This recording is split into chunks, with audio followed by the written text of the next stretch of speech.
இன்று மகளிர் தினத்தையொட்டி மகளிருக்கான அனைவருக்கும் சகோதர ஸ்தானத்தில் இருக்கும் அவர்களுக்கும் என் மகள்கள் முறையில் இருக்கும் அனைவருக்கும் என் மனமார்ந்த வாழ்த்துக்கள். எனக்கு 69 வயதாகிறது. நான் பாட்டியாகவும் இருக்கேன், எல்லா என் வயதில் உள்ளவருக்கு சகோதரியாகவும் இருக்கேன், சின்ன பிள்ளைங்களுக்கு பேத்திகளாகவும் நினச்சி எல்லாத்துக்கும் வாழ்த்துக்கள்.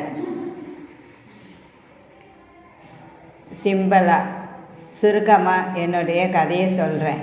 ஆனால் நான் ஒரு பெண்ணாக ஒரு அம்மாவாக எனக்கு நிகழ்கிற சம்பவங்கள் யாருக்கும் நிகழக்கூடாதுன்னு நீங்களும் வேண்டிக்குங்க. எனக்கு 2 மகன்கள், பெண் பிள்ளை இல்லை. அதனால் பெண்கள் என்றாலே எனக்கு ரொம்ப பிடிக்கும். வாழ்ந்து காட்டுவோம் என்ற வைராக்கியம் இருக்கணும் பெண்களுக்கு.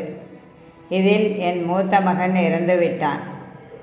அவனுக்கு ஒரு பெண் குழந்தையும் ஆண் குழந்தையும் உள்ளது.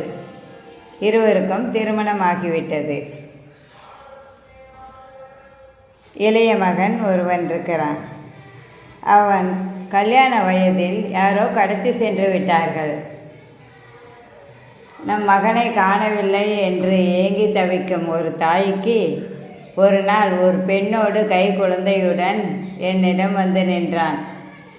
சரி, திருமணம் தானே செய்து கொண்டான், நன்றாக இருக்கட்டும் என்று ஏற்றுக்கொண்டேன். அதன் பிறகு கடத்தியவர்கள் என்னிடம் என் மகனை சேர்க்கவே இல்லை, அணுகவும் விடவில்லை. என்னுடைய நிலைமை எந்த பெண்ணுக்கும் எந்த தாய்க்கும் வரக்கூடாது. நான் என் 2 மகன்களையும் 2 கண்ணாக தான் பார்த்தேன். ஆனால் மூத்த மகன் இல்லையே, இளைய மகன் இருக்கிறான், பார்த்து கொள்வான் என்று நினைத்தேன். அதுவும் நடக்கவில்லை. என் 2 மருமகள்களும் எனக்கு கொடுக்குற மரியாதை கொஞ்சம் நஞ்சமில்லை, அவ்வளவு மரியாதை. ஏனென்றால் அவர்கள் அப்படி ஒரு வசதியான வீட்டில் பிறந்தவர்கள். அவர்கள் பிறந்த ஊரில் பாதி ஊருக்கே இவர்கள்தான் சாப்பாடு போடுகிறார்கள். 2 பேருடைய குழந்தைகளுக்கும் திருமணம் ஆகிவிட்டது.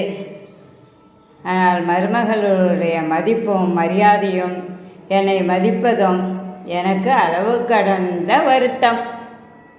ஆனால் அன்பா யார் பேசுகிறாங்களோ, என் கணவருக்கு 80 வயது இருக்கும், காதும் கேட்பதில்லை, ஒரு மண்ணும் புரிவதும் இல்லை.